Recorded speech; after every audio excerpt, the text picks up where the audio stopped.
Quando nós começamos o Acatu, a preocupação era com o consumo consciente, basicamente pensando na questão dos impactos que o consumo tem sobre a sociedade e o meio ambiente.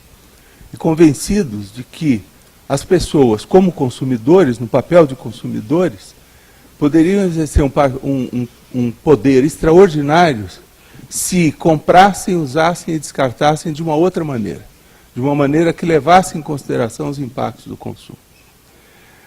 Nesse processo, a primeira coisa foi definir o nome da instituição. O nome da instituição, Acatu, vem de uma palavra indígena, do Tupi, que é somatória de duas palavras. A palavra A, que representa ao mesmo tempo semente e mundo. Para aquele que é um índio que fala tupi e mora na floresta, a semente contém a árvore que contém a floresta, que é o mundo no qual ele vive. E Catu quer dizer ao mesmo tempo bom e melhor. Nas culturas antigas tupi, não existe a comparação. Na verdade, ou é bom, então não existe o bom ou o melhor. É bom e é melhor. Acatu, portanto, significa semente boa e significa mundo melhor ao mesmo tempo. E é isso que a gente pretendia, desde o início, cultivar nas pessoas. Que elas pudessem, generosamente, usar os seus atos de consumo como atos de construção de um mundo melhor. E, portanto, que cada pessoa fosse um Acatu, fosse uma semente boa para construir um mundo melhor. O símbolo do Acatu foi construído pelo Ricardo Guimarães a partir da imagem de uma mulher grávida olhando para a própria barriga. Se vocês pensarem a mulher grávida olhando para a própria barriga, o formato é de um A. E se a gente pensar que ela tem uma semente dentro da própria barriga, ela tem uma semente que ela acredita que é uma semente boa para construir um mundo melhor. Portanto, o A, que é o símbolo do Acatu, tem esse simbolismo. Ao preocupar-se com esta visão de se construir um mundo melhor a partir de sementes individuais, a preocupação fundamental do Acatu era buscar encontrar um melhor equilíbrio no mundo entre valores que, de maneira muito preocupante, se acentuavam quase que exclusivamente para valores masculinos no mundo e muito distantes dos valores femininos, em todas as estruturas de poder, seja na imprensa, seja nas ONGs, seja nos governos. Em maior ou menor grau, em cada um desses atores sociais, vamos chamar assim, na ausência de um termo melhor, nós temos ainda, na verdade, uma situação em que os valores de racionalidade, exclusão, competitividade, objetividade e agressividade se sobrepõem fortemente a valores de intuição, inclusão, cooperação, subjetividade e afetividade. A gente pode ir além ao pensar nisso, e eu, enfim, tenho pensado nessa diferença há bastante tempo, e fui colecionando termos que são exatamente as diferenciações como eu as percebo e como vários pensadores do empoderamento feminino vêm pensando. Então, individualidade pelo lado masculino e alteridade pelo lado feminino, a indiferença pelo lado masculino, a empatia pelo lado feminino, a dissimulação pelo lado masculino e a autenticidade pelo lado feminino, e assim vai. Eu não vou me aprofundar, mas eu já cheguei a 11 características e estou satisfeito com elas. Vou ficar nelas. E uma delas é a frieza masculina em relação à emoção feminina. Eu adorei uma descrição que foi feita aqui, que tem muito a ver com a cultura brasileira, que é baseada no relacionamento, na emoção e na alegria, numa das nossas companheiras aqui, que disse, o nosso grupo se reuniu, mas a gente não conseguiu passar da fase de apresentação um para os outros. Isso quer dizer, mais importante do que as conclusões, do que aquilo que estava sendo falado, era primeiro se conhecer. É saber quem é que está conversando com quem. Depois a gente vai tratar das outras coisas, né? Isso é tipicamente feminino. um homem tipicamente masculino, ele diria, mas o que é isso? Nós estamos aqui para falar o que a gente pensou. Bom, por que eu me refiro, então, à questão do feminino dentro disso? Porque o tema da sustentabilidade, que é o tema central do Acatu, é um tema que é centrado na preocupação com o outro. Ser sustentável é conseguir pensar cada um dos indivíduos na preocupação com a sociedade, com o meio ambiente, em cada um dos seus gestos. E, portanto, a preocupação com o outro. E a preocupação com o outro, que é tipicamente uma preocupação, por definição, isso é pleonasmo, uma preocupação empática, ser com o outro, ela é um valor feminino. E que, como colocou gosto muito das coisas do Eduardo, há muitos e muitos anos, aliás, desde o primeiro livro de poesia dele, que ele me deu há uns 40 anos atrás, ou 30 anos atrás, isso é o que pode ser esses valores femininos, e é o que eu sonho ser. Eu acho que é exequível. E o objeto inicial dos estudos do Acatu não passaram pelo empoderamento feminino. Mas eu vou para a conclusão. Eu estou absolutamente convencido que nós só vamos ter uma sociedade sustentável se a gente tiver esse equilíbrio de valores masculinos e valores femininos. De outra forma, nós não vamos ser sustentáveis. Se não houver preocupação com o outro, com o bem-estar do outro, antes mesmo, eu diria, talvez aí seja generoso demais, para usar o termo que o Eduardo gosta de usar, talvez seja generoso demais. Antes de pensar em mim, eu tenho que pensar no outro, né? Isso é fundamental para que a gente possa chegar a um movimento efetivo de sustentabilidade. A questão, para mim, dentro do Acatu, era como transformar isso dentro das empresas, que são um ator muito central, porque é um ator cada vez mais poderoso. Num estudo de 2002 das Nações Unidas, depois eu não vi um outro estudo, depois se alguém de vocês tiver um estudo mais recente, eu gostaria de ver, das 100 maiores economias do mundo, em valor adicionado, 30 eram empresas. Como são aproximadamente 200 países do mundo, essas 30 empresas são mais poderosas individualmente do que 130 países individualmente. Eu não preciso dizer a vocês que o presidente dessas empresas não é eleito democraticamente. E toma as decisões em relação ao que a empresa vai se preocupar ou a empresa não vai se preocupar, quase que de maneira pessoal. Claro que existem governança, enfim, todos esses níveis. O que animou muito o movimento do consumo consciente foi a entrada da mulher no mercado de trabalho. Nós estávamos bastante seguros de que com a entrada e com o ganho de poder da mulher no mercado de trabalho, os valores femininos iriam vir para dentro da empresa. Iriam vir para dentro das outras organizações também. Na verdade, eu faço um parênteses aqui. Eu sou presidente de uma ONG há 16 anos e fui presidente da Fundação Abrinq durante 13. O terceiro setor, 80% a 85% são mulheres.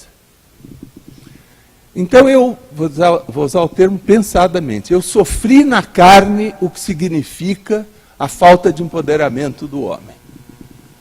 As mulheres, 80% das mulheres dominando uma organização, elas nos dizem a agressividade não pode, a competitividade não pode, a racionalidade não pode, a objetividade não pode, a busca por resultado não pode, não pode, não pode. As mulheres faziam, em relação aos homens da organização, exatamente aquilo que os homens da organização masculina fazem em relação às mulheres. Exatamente. Eu sofri isso na carne. E se tornou muito forte para mim, essa vivência, quando eu ouvi, numa apresentação que a Unilever proporcionou, quando apresentou o seu relatório de sustentabilidade do ano passado, ela colocou 4 mulheres empreendedoras, super bem-sucedidas, para contar os seus casos. E o contar o caso dessas mulheres foi uma absoluta maravilha. Porque todos os casos foram contados, volto a insistir, muito bem-sucedidos. Foram contados a partir dos medos, a partir das angústias, a partir da fragilidade, a partir da ansiedade, e não a partir do resultado final que tinha sido bem sucedido.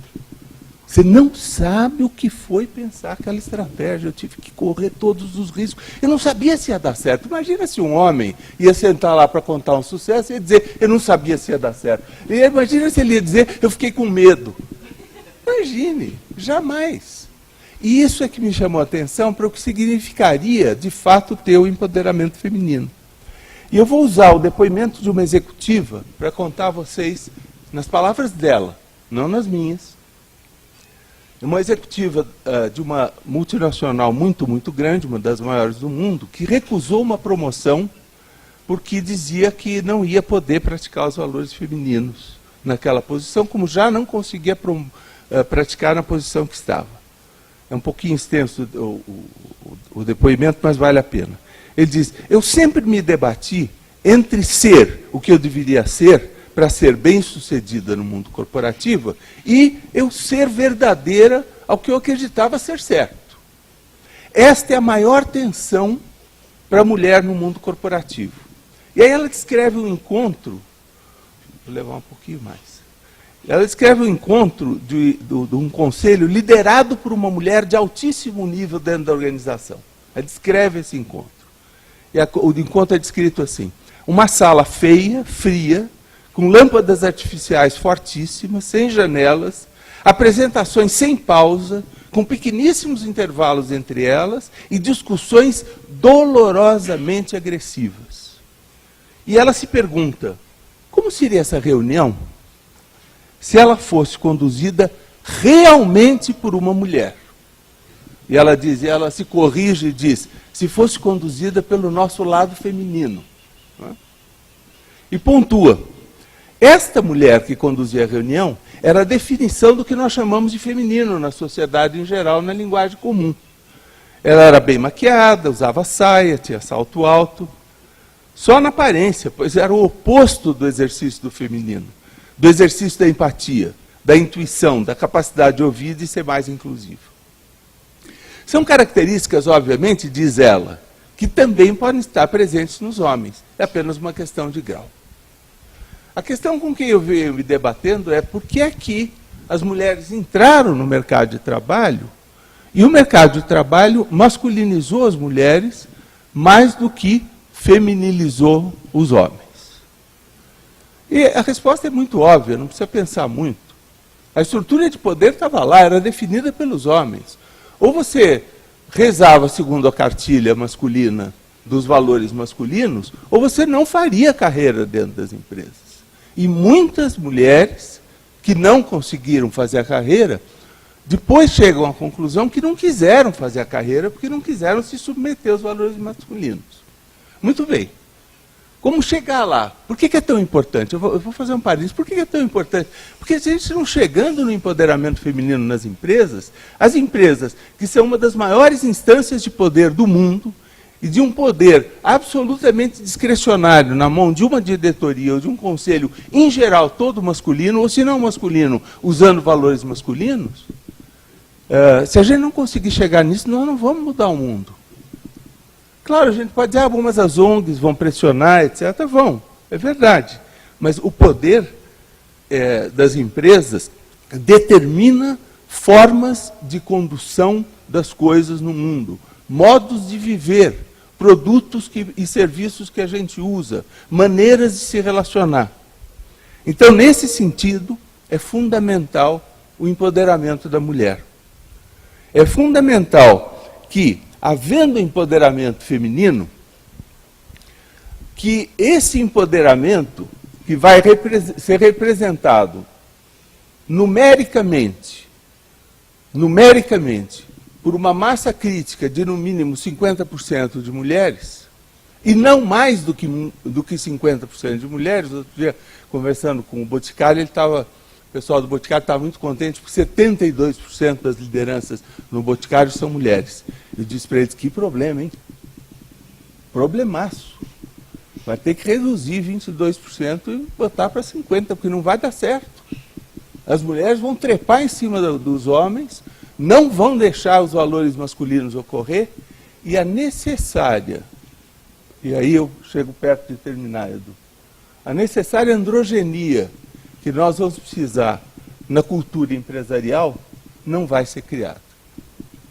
Nós precisamos de uma cultura andrógena nas empresas, onde, respeitosamente, os valores masculinos e femininos sejam, de fato, cuidados. Que uma ética do cuidado se desenvolva pelo fato de que esse respeito de parte a parte existe, e mais do que existe, é praticado nas decisões. Eu tenho recomendado para as empresas que haja uma ombudswoman do empoderamento feminino. Não o empoderamento numérico, esse é fácil, 50-50, pronto. Não, é o empoderamento para trabalhar os vieses inconscientes, tanto dos homens quanto das mulheres, nos processos de tomada de decisão, que tendem muito mais a tomar decisão por valores masculinos do que femininos. E apenas alguém que esteja olhando de fora e seja uma mulher, por que ser uma mulher nesse momento? Porque os valores são masculinos, então é esse ponto de vista que precisa ser trazido para o jogo. A não ser que haja essa ombudswoman, a gente não vai chegar a um real empoderamento e a um real valores femininos na organização. Para terminar, que o Edu já está ansioso, o mais importante, na verdade, nesse processo é o processo. Eu não sei qual vai ser o resultado lá na frente, mas eu sei que para construir esse nosso Brasil do futuro, nós precisamos desses valores femininos na prática das empresas, nós precisamos dos valores masculinos na prática das ONGs, e nós precisamos dos valores femininos na prática da política e do governo. E esse percurso é muito bem descrito, e aí eu termino, num lindo poema do Cavafis, que eu prefiro a tradução do José Paulo Paes, traduzido direto do grego, que é o poema chamado Ítaca, que diz o seguinte: se partires um dia rumo a Ítaca, faz votos de que o caminho seja longo, repleto de aventuras, repleto de saber. Nem lestrigões, nem os cíclopes, nem o colérico Poseidon te intimidem. Eles no teu caminho jamais encontrará, se altivo for teu pensamento, se sutil emoção, teu corpo e teu espírito tocar. Nem lestrigões, nem os cíclopes, nem o bravio Poseidon hás de ver, se tu mesmo não os levarem dentro da alma, se tua alma não os puser diante de ti. Faz votos de que o caminho seja longo.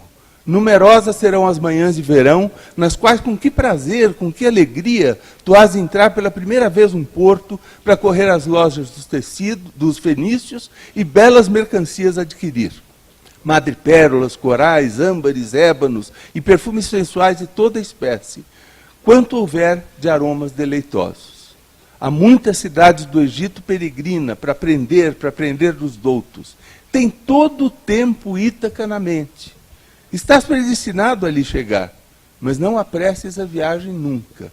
Melhor muitos anos levares de jornada e fundeares na ilha, velho, enfim, rico de quanto ganhaste no caminho, sem esperar riquezas que Ítaca te desse. Uma bela viagem deu-te Ítaca, sem ela não te ponhas a caminho. Mais do que isso, não lhe cumpre dar-te. Ítaca não te iludiu se a achas pobre. Tu te tornaste sábio, um homem de experiência, e agora sabes o que significam Ítacas. É esse o processo que eu desejo que a gente tenha para esse país tão maravilhoso no seu processo de empoderar as mulheres, sem deixar de considerar os homens nos seus valores masculinos e femininos.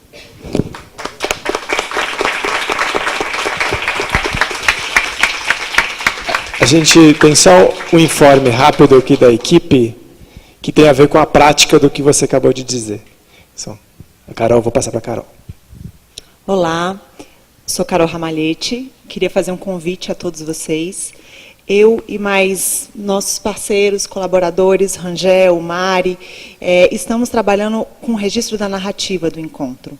E a gente quer fazer essa narrativa de uma forma bastante sensível, bastante feminina, imbuída dos valores femininos, e a gente quer convidar todos à colaboração. A gente quer contar com vocês. Vocês podem perceber que ali tem um grande painel de papel, e ao lado desse painel, à esquerda, tem um vaso, um pote, um receptáculo para os pensamentos, os sentimentos, os insights e as percepções de todos aqui. Nós queremos contar com os ouvidos de vocês para transformar aquele painel numa história visual, numa narrativa visual do que vai acontecer aqui, entre hoje e amanhã. A gente está em uma mesma conversa, em uma mesma história, contada por vários olhares e vozes diferentes. Então, sem essa colaboração essencial de vocês, a gente vai perder muito. Por isso, ali há post-its, há canetas, e também temos aqui para distribuir, para passar entre vocês, e queremos que, desde o que vocês ouviram amanhã, né, haja esse resgate do que foi essencial, né, do que ficou dentro de vocês, para que a gente transforme de forma artística e colaborativa em uma grande história visual. Então, fica o convite, e a nossa gratidão desde já, com essa disposição a colaborar, com esse convite para o feminino de cada um de nós, transformar em arte e cor o que a gente está fazendo aqui, a partir dos nossos pensamentos, do nosso racional, né, da nossa essência. Tá bom? Muito obrigada. Obrigado, Carol. Azisca, é você? Bom, muito obrigada a vocês pelo convite. Eu fiquei muito contente de estar aqui, porque eu sou uma velha frequentadora e admiradora de Tiradentes. Ana Maria, minha melhor testemunha, minha grande amiga. E, então, estar aqui para tentar sonhar e achar que esses sonhos podem dar certo, já é em si um sonho. Eu estou muito feliz de estar aqui com vocês. Muito obrigada, Hélio, Cristina, pelo convite. E agora fiquei mais contente ainda ouvindo o Hélio, que tocou num tema que, afinal de contas, tem sido o tema da minha preocupação há mais de 40 anos. Né? Hélio sabe disso. Eu ia falar de um livro chamado Reegéria do Tempo, que ela mencionou, ia falar do tempo e vou falar do tempo, mas não sem antes me referir a um outro livro que eu escrevi há muitos anos atrás, que foi publicado em 92, século passado, portanto, né? E que se chamava Elogio da Diferença. Né? Era um livro em que justamente eu fazia defesa do que o Hélio dizia agora, exatamente, da necessidade de uma presença do feminino na cultura, não só nas empresas, mas na cultura. O subtítulo do livro era Emergência do Feminino, porque eu percebia exatamente, e continuo convencida profundamente disso, que o andrógeno original, o andrógeno do mito, hoje tem cara de homem. O andrógeno não existe, deixou de existir. O andrógeno era um ser perfeito, um ser circular, em que coexistiam o homem e a mulher. Esse andrógeno sofreu um corte, e, de lá para cá, a reconstituição dele foi com cara de homem, passada a masculina. E eu creio que, com isso, de certa maneira, se mutilou a humanidade. Nós vivemos, de fato, numa humanidade mutilada. Reconstruir isso foi uma tarefa, é uma tarefa de muitas mulheres que acreditam nesses valores. Ora, foi no percurso de tentativa dessa reconstrução que eu cheguei à questão que eu vou tratar hoje, que é exatamente a questão do tempo. Num dado momento desse percurso, que foi longo, eu presidi o Conselho Nacional dos Direitos da Mulher. E a primeira coisa que eu percebi foi a profunda ausência das mulheres de todos os lugares de tomada de decisão na sociedade. Consultando um ministro sobre isso, ele me respondeu: elas não querem. Elas não querem, elas não se interessam por política, é um problema das mulheres. Evidentemente que eu não acreditei nisso e criei imediatamente depois, quando deixei o conselho, um centro de liderança da mulher, para formar lideranças. E o que eu encontrei nessas lideranças? Um discurso que não era eu não quero, era eu não posso. E eu não posso tinha várias conotações que vinham desde uma problemática interna de autodepreciação até uma problemática muito real e concreta que era eu não tenho tempo. Eu não tenho tempo para isso.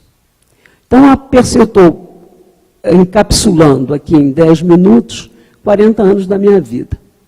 Mas, diante dessa afirmação, eu não tenho tempo, eu construí um núcleo de pesquisa e de pensamento sobre por que as mulheres não tinham tempo e os homens tinham. Não é? Era uma primeira pergunta. As questões de ordem interna, de autodepreciação, eu posso tratar depois. São muito mais complexas. Não é? Mas essa questão, eu não tenho tempo, começou a bater no meu ouvido. E então a força de ouvir todo tipo de depoimentos, de trabalhar em todo tipo de grupo de mulheres, com corte de classe, com corte de gênero, de idade, enfim, o que apareceu muito claramente foi que a chegada das mulheres ao mercado de trabalho tinha se dado em cima de um imenso mal-entendido. E talvez isso responda a uma das perguntas que você colocou há pouco. E o mal-entendido foi o seguinte: nós, temos no mercado de trabalho como transgressoras. Numa lei que não escrita, mas que nos proibia o acesso ao mercado de trabalho. Né? E essa chegada como transgressoras fez com que, na negociação, nós cedêssemos tudo. Então, a negociação se fazia mais ou menos assim: você entra aqui, mas não me apareça como mulher. E assim foi. As mulheres apareciam e diziam mais ou menos: me deixe em pé, porque você não vai nem perceber que eu sou mulher. Eu vou ter uma performance exatamente como a de qualquer homem aqui. Né? E, ao dizer, vocês vão perceber que, que aqui eu tenho uma performance igual a de qualquer homem, ela estava dizendo: eu vou tornar clandestina a minha vida privada.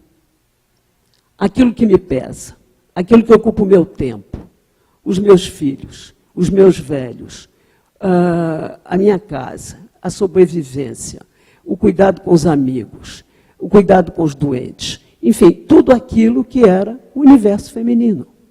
Então, o universo feminino era um defeito, e esse defeito tinha que ser cuidadosamente escondido. E foi isso que as mulheres fizeram, entendo, no mercado de trabalho, foi esconder o feminino como um defeito. Talvez isso explique a grande dificuldade de adequação das mulheres nessa primeira geração que fez essa gigantesca migração na sociedade brasileira, que foi a feminização do mundo do trabalho. Feminização num sentido numérico, mas não num sentido qualitativo. Porque as mulheres entraram, repito, escondendo o feminino e seus valores como um defeito. E sofreram imensamente, sofrem imensamente até hoje. Porque não é possível você se negar o tempo todo. Não é possível você habitar um não-eu. Não é possível você ser quem você não é durante o maior número de horas do dia. Havia um choque brutal das lógicas do privado e das lógicas do público. E isso infernizou a vida das mulheres e levou a toda uma série de neuroses e leva ainda. É um problema presente na nossa vida. Bom, o que me ocorreu como pensamento foi justamente saber como ousava uma sociedade inteira ignorar o valor da vida privada. E aí nós entramos na reengenharia do tempo. Quando eu escrevi a Reengenharia do Tempo, eu fazia exatamente essa pergunta. como é possível que uma sociedade inteira, o Brasil inteiro, e não é só no Brasil, né, ignore-se o valor da vida privada. Faça-se como se ela não existisse. Ela não deve existir. Quer dizer, ninguém tem filhos doentes, ninguém tem problemas em casa, ninguém tem que comer, garantir comida na mesa, ninguém tem que... Isso não existe nas empresas. Isso não existe no universo das empresas. Então, a primeira questão foi justamente defender uma reengenharia do tempo, cuja ideia básica era esta, quer dizer, era reconhecer que na vida humana você tem o universo do trabalho e você tem o universo íntimo. Você tem um universo que é garantido essencialmente pelas mulheres e que, ao ser exigido delas que elas não trouxessem isso para dentro do universo do trabalho, prejudicavam fortemente a vida privada também. Ou seja, há um coeficiente de abandono imenso, porque na tentativa de responder às exigências de um mundo que não reconhece a existência do outro, esse outro mundo, evidentemente, fica altamente prejudicado. Eu creio que isso não é alheio a um número considerável de problemas, por exemplo, com jovens e com crianças e com idosos que estão acontecendo hoje na sociedade brasileira. Achei, portanto, num primeiro momento, que se tratava, e o Hélio tem razão, de atacar um desses bastiões do poder, que são as empresas, quer dizer, o universo do trabalho, o mundo do trabalho.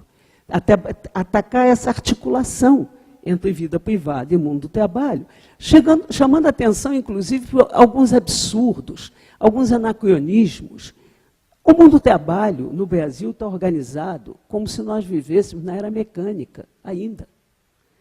Ainda está organizado como se houvesse chão de fábrica e contramestre, quando, na verdade, nós estamos vivendo uma era virtual. Então, há uma potencialidade gigantesca de mudança, possibilidade de transformação, de trabalhar de uma maneira diferente, que exige apenas uma inteligência da questão. Apenas uma maneira. Não é que ninguém vai trabalhar menos, não necessariamente, mas as pessoas querem e podem trabalhar de uma maneira diferente. E isso foi uma demanda, se ela hoje está presente no universo social feminino, é uma demanda que proveio das mulheres que começaram a justamente levantar essa questão. Por que não haver a possibilidade de um trabalho compartilhado? Por que não haver a possibilidade de um trabalho à distância? De você ter alguns dias dentro de casa? Enfim, foram pequenas exigências, pequenas lutas internas dentro das empresas que foram, pouco a pouco, pelo menos colocando um problema. Porque eu costumo dizer que um problema só existe quando ele é chamado de problema. Até ele ser chamado de problema, ele não existe, não encontra solução. Ora, esse problema das mulheres era assim, isso é problema das mulheres. Isso não era problema da sociedade. Problema das mulheres, elas que resolvam. Eu cansei de ouvir dizer, não foi isso que vocês quiseram? Vocês quiseram isso, não quiseram? Então agora aguentem. Cansei de ouvir isso nesses termos. Não é bem assim, não é? Primeiro, porque a família não é um problema das mulheres, a família é um problema da sociedade, é um problema do casal, mas sobretudo da sociedade. E o que eu tenho insistido sempre, e continuo insistindo em dizer, isso não é um problema, isso que eu estou dizendo aqui não é um problema privado. Não é uma coisa que vai se resolver no universo de um casal ou de uma família. Isso aqui é um problema público, ou seja, um problema de sociedade e tem que ser discutido como um problema de sociedade. É preciso fazer uma reengenharia do tempo.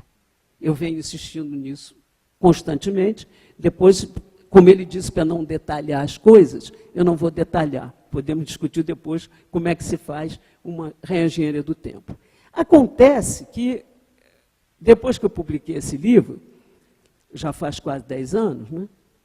Eu fiquei pensando e comecei a testar algumas coisas e cheguei à conclusão que o problema é mais amplo que esse, me parece. Porque a verdade é que o tempo para todos, homens e mulheres, para todos. O tempo é o meio ambiente em que a nossa, impalpável, né? Em que a nossa vida evolui. E, nesse sentido, ele é marcado hoje pela poluição das horas. Quer dizer, nós temos horas poluídas. Ninguém mais, homem ou mulher, deixam de viver uma tortura da falta de tempo. Né? Essa falta de tempo tem que ser enfrentada na medida em que os limites que nós aprendemos a respeitar através do discurso ecológico, né? Desde os anos 70, Clube de Roma, né? Que descobriu que a humanidade não era solução, só era problema também, não é? Quebrando um discurso iluminista, não é só, a humanidade não é a solução de todos os problemas, ela é também o problema. Colocou a ideia de limite, de aceitação de limites, colocou a ideia do perigo de deterioração da qualidade de vida. Essas ideias que mais ou menos foram absorvidas na sociedade brasileira, não foram absorvidas no plano individual. Quer dizer, nós levamos vidas insustentáveis. Então, para levar vidas sustentáveis, há necessidade de uma ecologia do tempo, que é uma coisa mais ampla do que simplesmente uma reengenharia que se dá no mundo do trabalho. É a necessidade de entender que nós deslizamos sem querer e sem perceber para um estilo de vida que é uma estranha forma de vida, muito estranha. E essa forma de vida, esses estilos de vida, não são autoria de ninguém, de uma pessoa específica. Eles são o resultado de uma conjunção de fatores que começam a interagir e, nessa interação, eles vão criando vidas insustentáveis. Então, a ideia primeira que eu queria deixar aqui para discussão é como é que nós, através de uma ecologia do tempo, podemos recriar vidas sustentáveis na sociedade brasileira. Eu gostaria de poder analisar um pouco melhor como é que nós chegamos, quais foram os elementos que criaram que interagiram, criando essas vidas insustentáveis, né?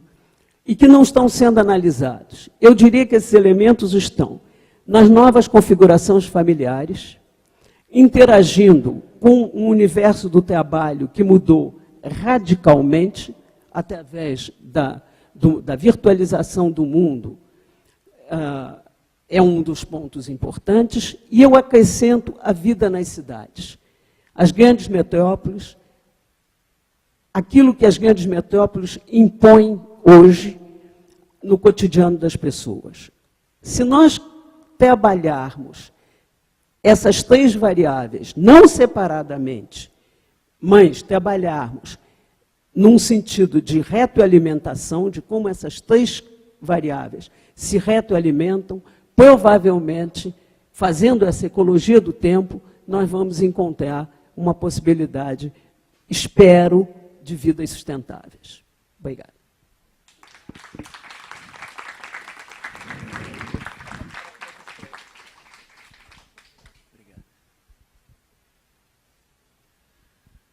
Bom, pessoal, bom dia. Queria, em primeiro lugar, agradecer muito aos organizadores do Fórum do Amanhã. Eu tenho me dedicado a estudar o futuro do trabalho, então imagina a minha alegria de ter sido convidado para essa roda. Depois queria muito agradecer e honrar, né, a participação dessa roda junto com a Rosisca e o Hélio. E eu também queria dizer que no final da década de 90 eu li o Ócio Criativo do Domenico De Masi e me influenciou muito, um dos livros, né, acho que junto com o Fridtjof Capra, os pensadores que mais influenciaram a forma como eu trabalho hoje. Então, nunca imaginei que, anos depois, eu iria estar aqui comentando algumas práticas que eu venho trazendo na frente do próprio Domênico. Então, para mim, é uma honra muito grande. Obrigado. Eu queria começar contando uma história, depois eu vou para exemplos mais práticos, né, do que eu venho trabalhando.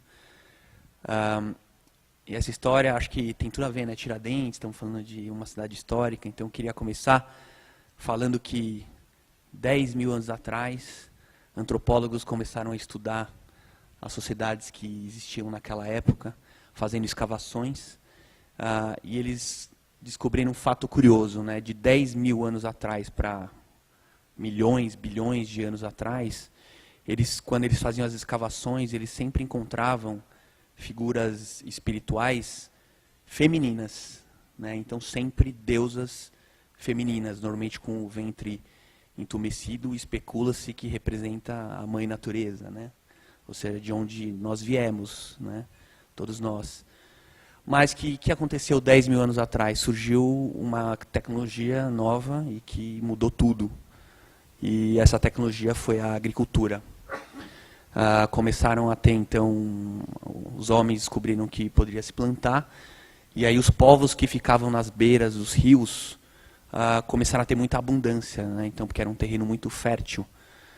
E os povos que moravam em zonas mais áridas, mais desérticas, plantavam com muita dificuldade e acabaram continuando, caçadores e tudo mais. Aqueles povos, então, que começaram a acumular muitos grãos, começaram a ficar muito ricos, ter muita abundância, construindo toda uma sociedade com muito, né, começou a surgir dinheiro, trocas através desses grãos e dessas sementes. Enquanto que os povos mais afastados não tinham nada. Então o que aconteceram? Esses povos começaram a atacar os povos que tinham muito, né? Então começou a ter uma diferença de grãos entre quem vivia perto dos rios e quem morava no deserto. E aí justamente, né, aí de 10 mil anos para cá a gente tem muito mais dados históricos, justamente começaram a ter religiões, o exército, né, surge toda a estrutura que a gente conhece hoje de dominação e controle. Então é de lá que surgem, né, o exército para proteger as cidades, as religiões, e aí tem uma mudança radical na questão da religião, que de 10 mil anos para cá começam a surgir todos deuses masculinos, de figuras masculinas, né? Então estamos falando de Maomé, Buda, Alá, Jesus. Todas as religiões passam a venerar os homens e as mulheres ficam em segundo plano, né? Então quando eu me dei conta dessa história, isso caiu uma ficha gigante. Eu também venho, né, estudei na escola politécnica, trabalhei também em grandes organizações como Unilever, Johnson & Johnson, Coca-Cola, e eu tinha um sentimento de muita opressão nesses lugares. Eu me sentia, era um ambiente super político. Para você crescer, você precisa ficar cada vez melhor, né, em habilidades de negociação, e eu senti uma opressão assim no peito, sabe? Ao invés de fazer um trabalho mais criativo, eu sentia que eu tinha que estar toda hora, tinha que me proteger, né? Foi aí que eu percebi, decidi então sair desse mundo corporativo. Depois eu cheguei a trabalhar como consultor e como em agência de publicidade também. E aí eu fui estudando novas formas da gente trabalhar. E foi aí que eu decidi empreender 3 anos atrás e comecei essa empresa chamada Dervish, onde eu acho que ela materializa justamente essa transição que a gente está vivendo, né, de valores masculinos para os femininos. Então acho que tem tudo a ver com o que foi dito anteriormente, né? Então hoje é uma empresa, é uma organização que ela não tem nenhuma estrutura de comando e controle, ela é totalmente autogerida. Somos 25 sócios, somos consultores. E ela é inspirada no gift economy, a economia da dádiva, né, a economia do presente, da doação. Então eu fiquei muito feliz com o fechamento da fala do Domenico ontem. Então quando eu criei essa empresa e eu queria que ela representasse justamente esses novos valores, eu doei essa empresa para os 25 sócios. Então ela não tem CNPJ e ela não tem registro de marca. Não é por uma questão de desafiar o nosso lado jurídico. A empresa é totalmente legal, já que ela tem 25 CNPJs, né? Então todos os sócios são CNPJs individuais. Então ela não tem um CNPJ e ela não tem um registro de marca para que ela seja de todos. Garantir que ela seja de todos, e é uma organização que tem pessoas que estão entrando, tem pessoas que estão saindo, né? Então ela nunca vai poder ser vendida. Se ela tivesse, por exemplo, no meu nome, obviamente os meus sócios não iam ter a postura de sócio, porque eles saberiam que invariavelmente eles estariam construindo uma marca para mim, que teria um grande valor, né? Então, quando eu os convidei, a garantia foi de que seria uma empresa de todos. Hoje eu digo que eu sou tão dono da Dervish quanto eu sou do Parque Ibirapuera, né? Então é uma empresa, é uma organização compartilhada, é uma organização em rede. Não tem funcionário, não tem escritório, todo mundo trabalha de casa, todo mundo é livre para controlar o seu próprio tempo. Temos muitas mães, e as mães que fazem parte da Dervish entendem que é o único modelo que elas conseguiram realmente de terem essa flexibilidade, de fazerem parte de um coletivo. Então é um ambiente assim de muita troca, e ela é uma empresa baseada em capital intelectual, então a gente não tem nenhum capital físico imobilizado, e por isso que a gente então compartilha todo o nosso conhecimento. Então é isso que eu venho. A gente está há 2 anos nesse modelo. Em 2 anos nós nos tornamos a maior empresa de consultoria de estratégia de comunicação do mercado. A gente trabalha com o Bradesco, com o Google, com a Natura, com a Unilever, com a Nestlé, ou seja, a gente trabalha com todas as grandes empresas do mercado, com muita credibilidade, muita reputação, e um modelo totalmente diferente, né? Então, acho que era um pouco isso que eu queria começar, depois a gente pode partir para aprofundamentos aí. Obrigado.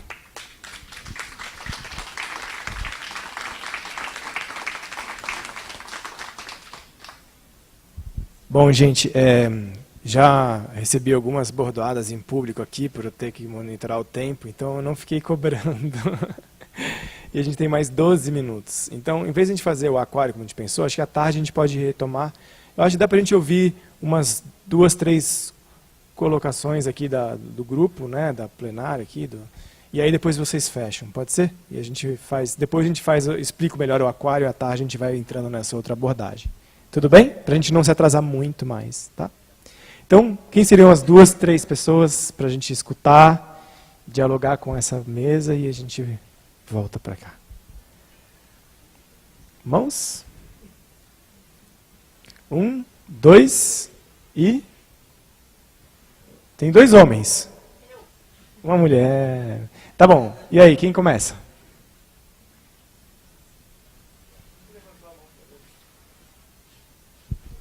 Eu tenho uma pergunta para o Marx.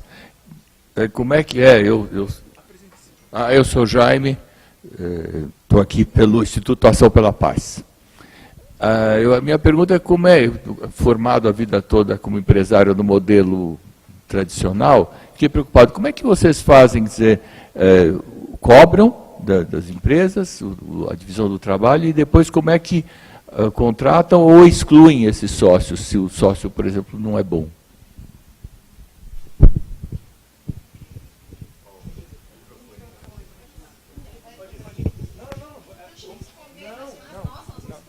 Não vai dar tempo, vamos ouvir os 3 e depois a mesa, por favor. Vamos lá. Então, Você. a Dervish... A gente vai ouvir os 3 e depois vocês fecham. Foi assim que a gente combinou. Eu tenho uma provocação para nós, que é meu papel na vida. Eu sou a Sheili, eu trabalho com o Max, eu sou sócia dele em outras 2 empresas, então além da Dervish ele consegue ter outros projetos, e eu sou sócia dele numa empresa junto com a Grace, e também sou sócia dela numa empresa da qual ele não faz parte, então a nossa vida é um pouquinho diferente mesmo. E a gente tem um projeto junto chamado Love Works, onde a gente compartilha esses conhecimentos do que ele descobre nessa empresa e nessas empresas. Então é por isso que eu estou aqui. Minha provocação é a seguinte: quando a gente se refere a valores masculinos e femininos, a gente está partindo do princípio, como disse o Hélio, inclusive, de que ou a gente tem 50-50 ou a gente não vai conseguir ter esses valores de cuidado, de empatia, de coisas assim dentro de uma empresa.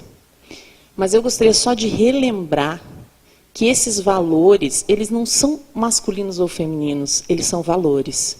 Eles são ensinados. Então, nós somos ensinadas a sermos mais cooperativas, como se a nossa função fosse a maternidade, fosse o cuidado. Pode ser ensinado a um homem, e eu conheço homens incríveis, mais empáticos do que eu, e eu posso também ser considerada, em algumas rodas, uma pessoa mais masculina. Porque eu não tenho tanto alguns valores desses, e, na verdade, quem disse que eu venho com esse chip? Então, eu gostaria de questionar isso, porque a partir do momento que você falou, a nossa colega já usou isso na fala dela, e o Max usou na fala dele, e virou uma verdade para todos nós. E eu gostaria que a gente voltasse um passinho atrás para saber como os valores, pensar como os valores são passados, transmitidos e construídos. E a minha provocação é para o evento, porque aí eu entrei na internet e vi quantos homens nós temos, 47 bolinhas, né, 47 fotos de homens palestrando aqui, e 17 mulheres. E eu acho que a gente pode repensar isso, inclusive, durante o evento. Né, até agora eu vi mais homens que mulheres no palco, e nós estamos com essa proporção de mais de 50%. Então, talvez a gente possa pensar entre as mulheres incríveis que tem aqui, que eu conheço, quais poderiam se juntar em algumas mesas para contribuir e a gente começar a fazer o futuro já, porque ele não vai acontecer lá longe.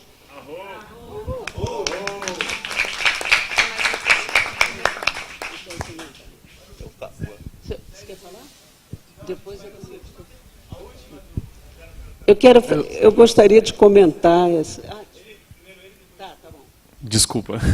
Eu sou o Zé Gustavo, sou do interior de São Paulo, sou ativista político, formado em administração pública, e hoje trabalho com a atuação política dentro da rede de sustentabilidade.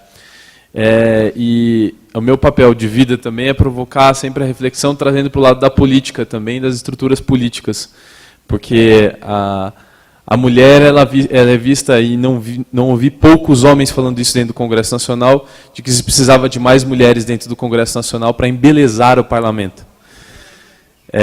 E, na verdade, não é por isso que nós precisamos fazer esse debate. Aí eu gostaria de ouvir um pouco mais dos três que falaram tão bem sobre essa questão da mulher e a política, dos valores da política e os espaços da política, porque os espaços na política, infelizmente, eles são hierarquizados, machistas, autoritários, sabe? E aí, na linguagem que o Hélio trouxe, são valores muito masculinos, mas como que a gente ressignifica esses espaços, sabe? A partir da nossa própria atuação, e como pode ser o futuro da política com espaços mais femininos, com outras lógicas de atuação.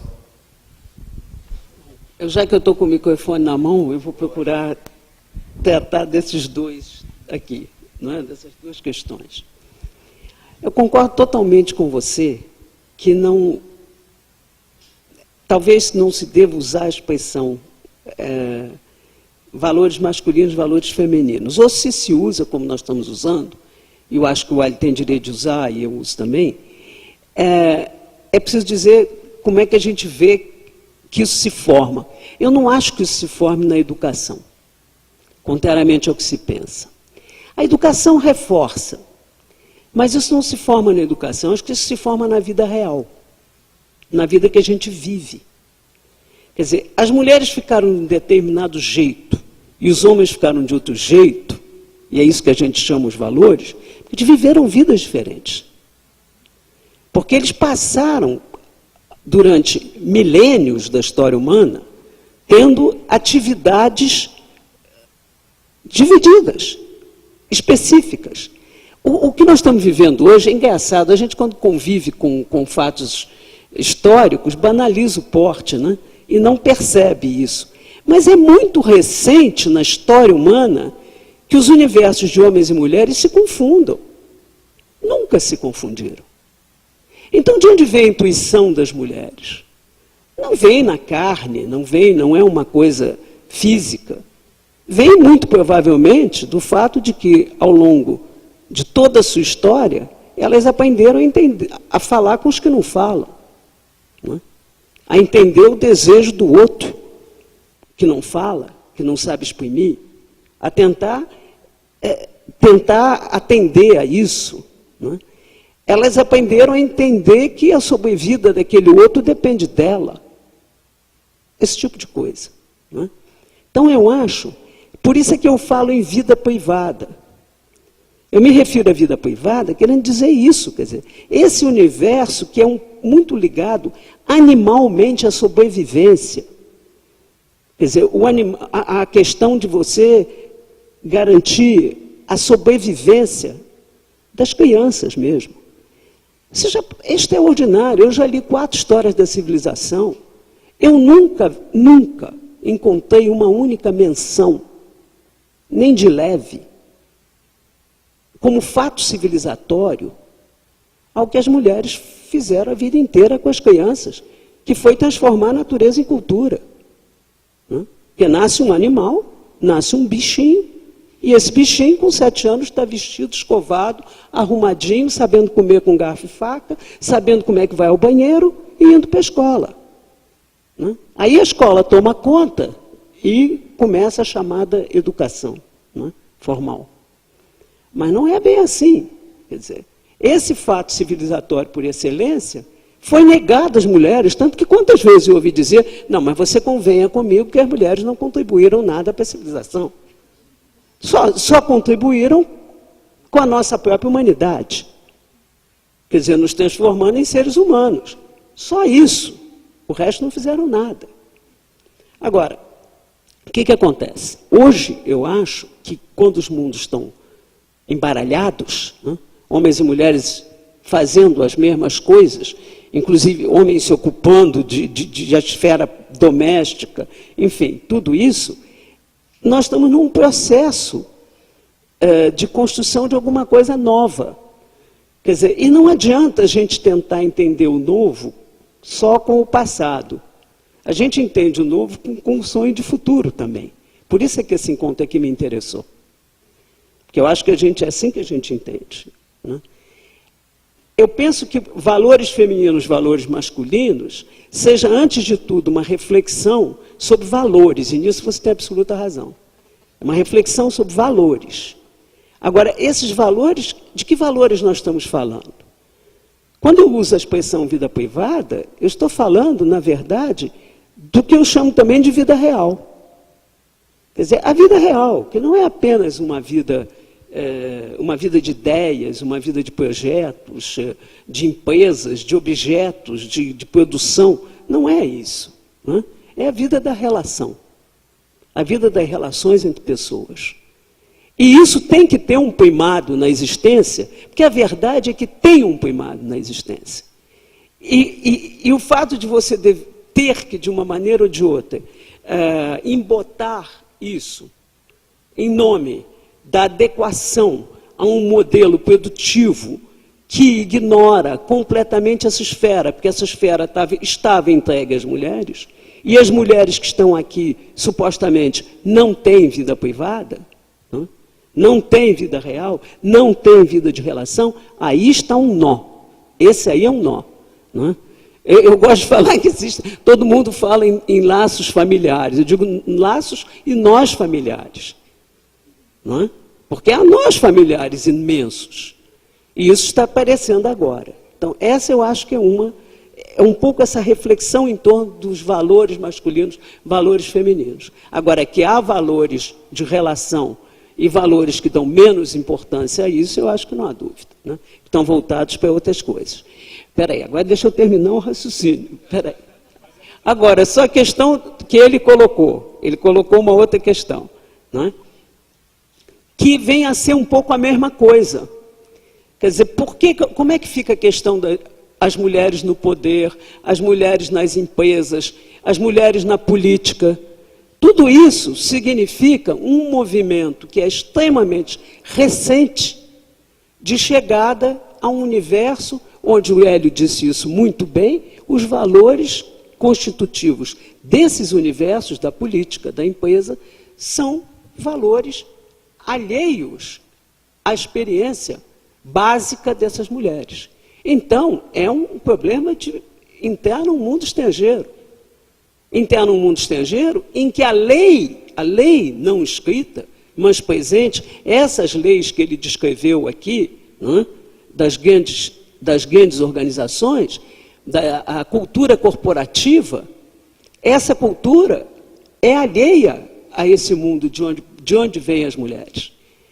Então, até que esse mundo se transforme, e aí é que a dificuldade, o paradoxo é que para ele se transformar, é preciso que as mulheres estejam lá, é preciso que as mulheres tenham um lugar, tenham poder de decisão, ou pelo menos que isso entre na consciência masculina, o que também é um caminho, também é possível, entra na consciência de todos.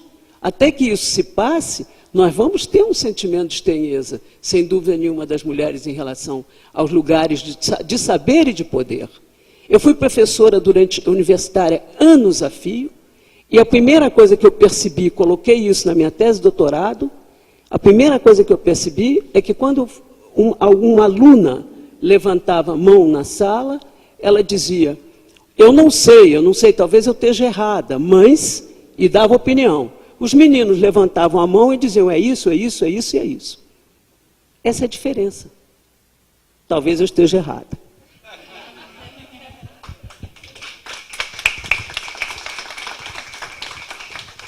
Eu acho que você não está errado, não, Rosisca.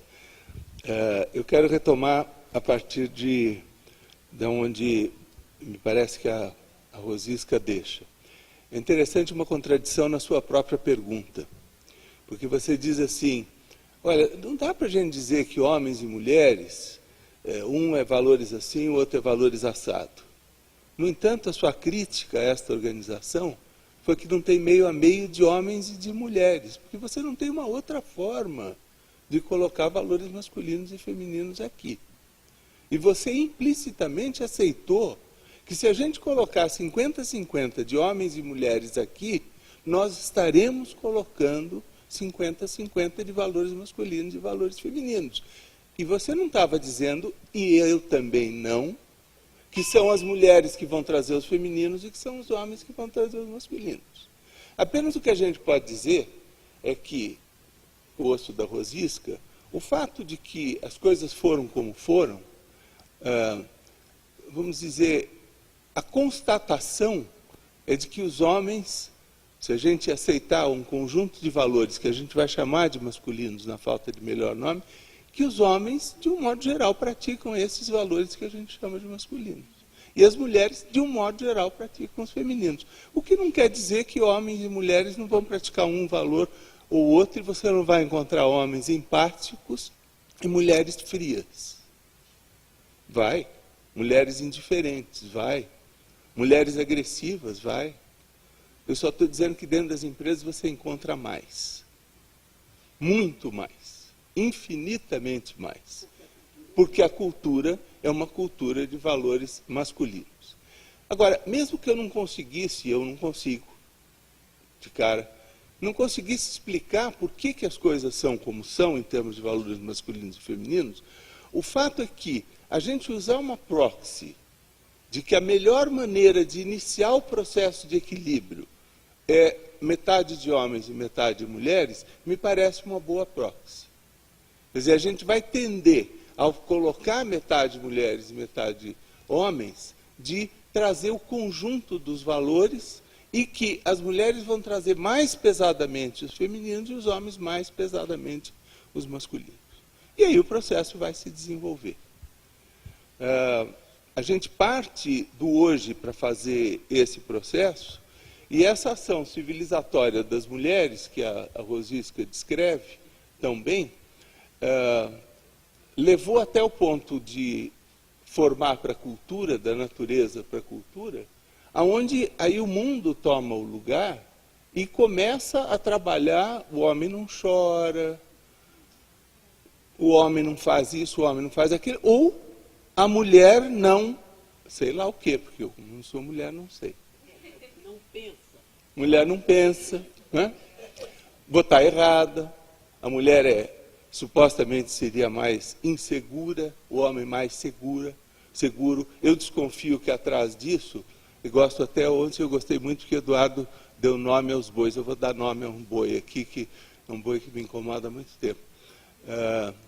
Os homens que chegam a grandes posições de poder dentro de empresas, eu conheci muitos e muitos e muitos deles, são homens que têm uma característica muito forte de absolutamente frieza e indiferença para o que o outro diz.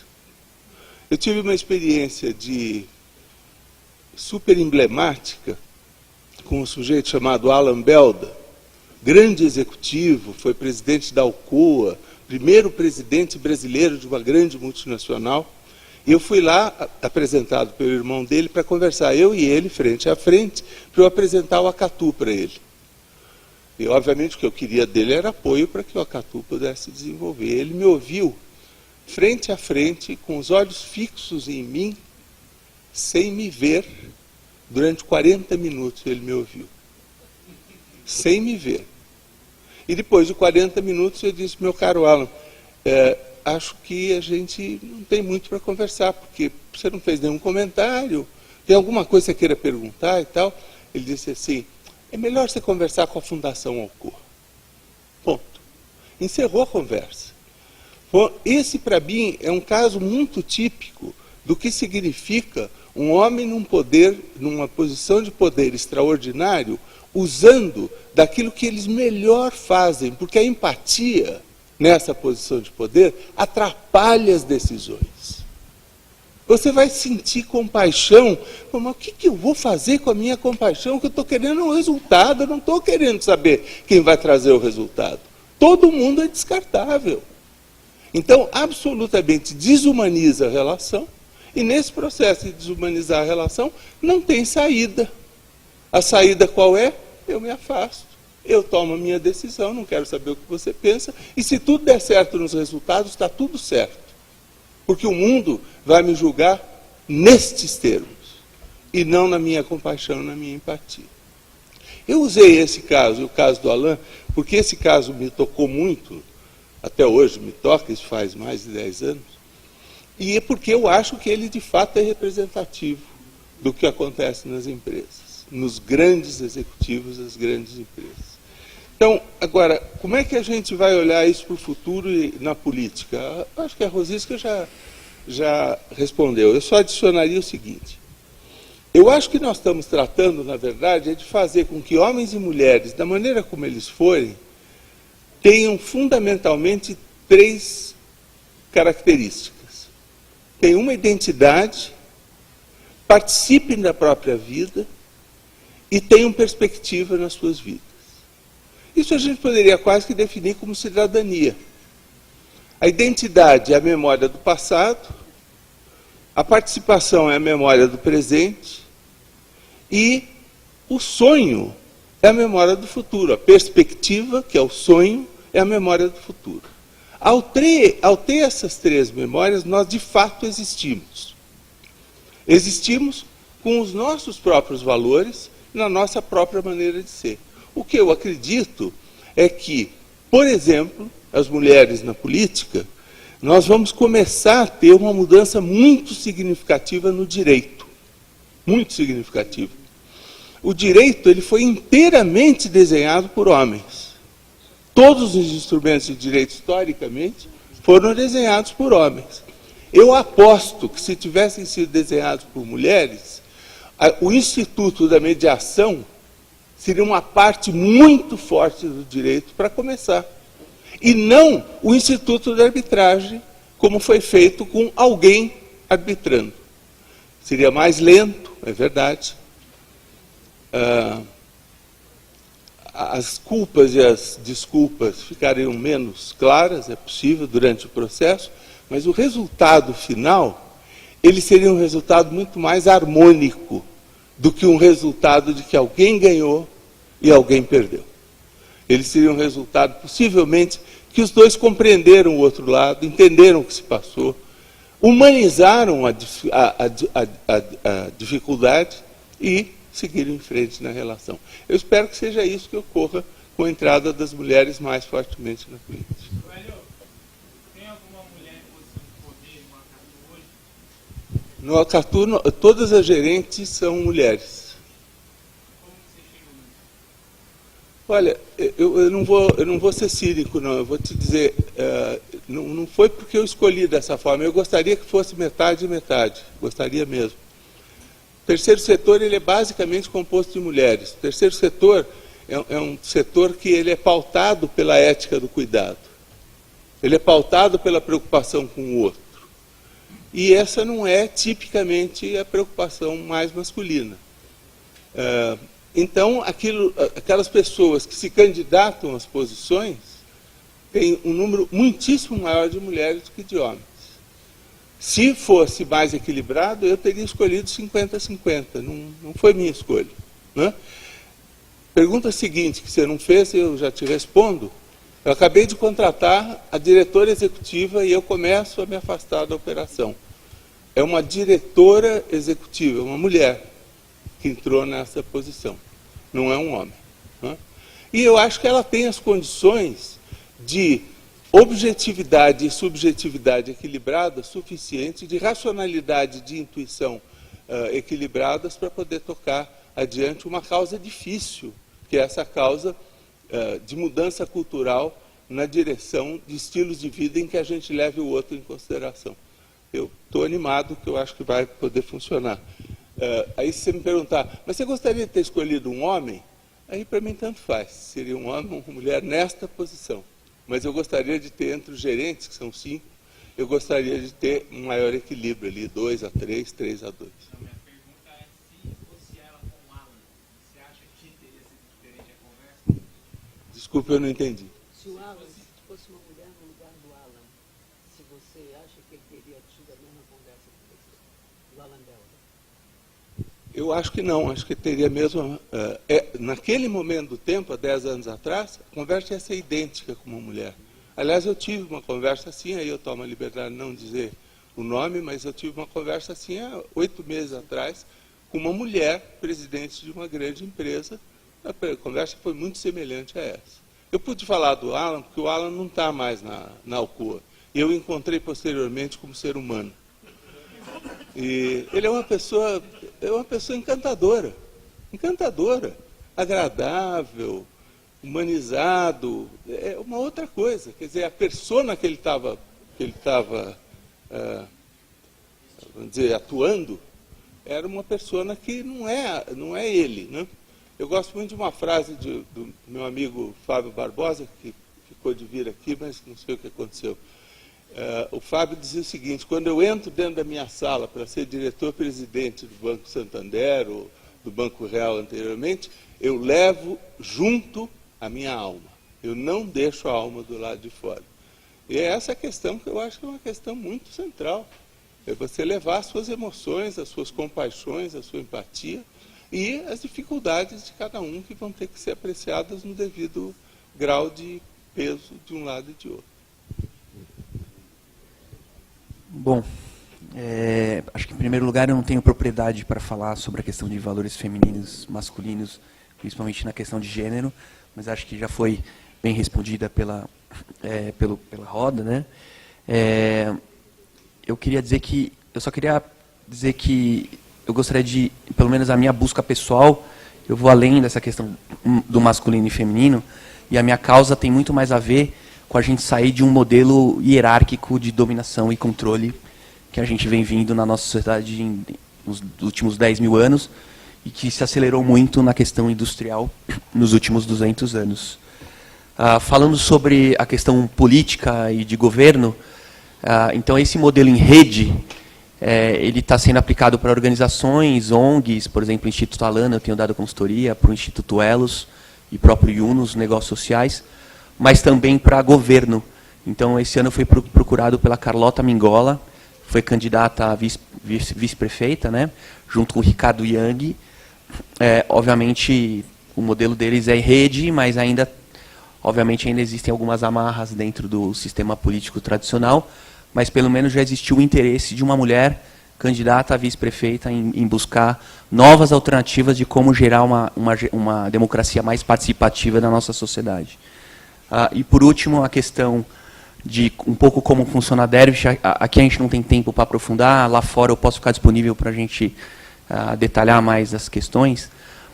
Mas a Dervish, eu queria trazer 3 conceitos, né? Ela é inspirada na autopoiese, do Francisco Varela, ou seja, ela é organizada como se fosse um organismo vivo, então não tem cargos, as pessoas são divididas por tarefas e elas vão se voluntariando, então tem muito também do Dragon Dreaming, do John Croft, que também é uma filosofia ligada a trocas em comunidade e tribal. E sobre a sua pergunta específica sobre, por exemplo, excluir algum sócio, a gente usa a teoria das leis sistêmicas de Bert Hellinger, das constelações familiares. Então a gente entende que as organizações são famílias também, e uma das leis é a inclusão e o pertencimento. Então a gente gera emaranhados e conflitos muito grandes se a gente expulsa alguém, se a gente exclui. Então ninguém na Dervish, em todas as organizações, podem ser expulsos.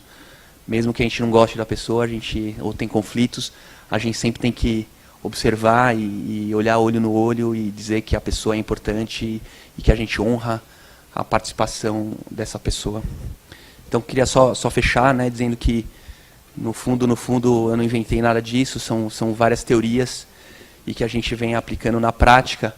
E eu acho que o que eu gostaria de imaginar é que a gente está tentando colocar em prática o que a Rosisca e o Hélio vêm há muitos anos nessa luta, há mais de 10 anos, e eu acho que chegou o momento da gente começar a aplicar essas filosofias.